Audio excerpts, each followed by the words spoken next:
স্বাগত ইন্ডিপেন্ডেন্ট সংবাদে। সাথে আছি তুহিনুর সুলতানা। শুরুতে জানিয়ে দিচ্ছি শিরোনামগুলো। আন্তর্জাতিক সম্পর্ক নষ্ট হতে পারে এমন আশঙ্কায় পদ্মা সেতু নিয়ে বিশ্বব্যাংকের চিঠি প্রকাশ করছে না সরকার।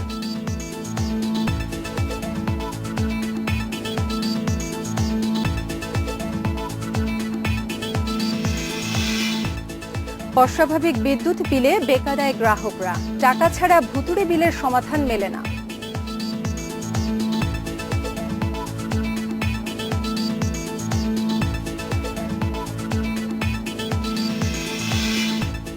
ভারতের অন্ধ্রপ্রদেশে তামিলনাড়ু এক্সপ্রেস ট্রেনে আগুন, ৪৭ জন নিহত, আহত ২৮।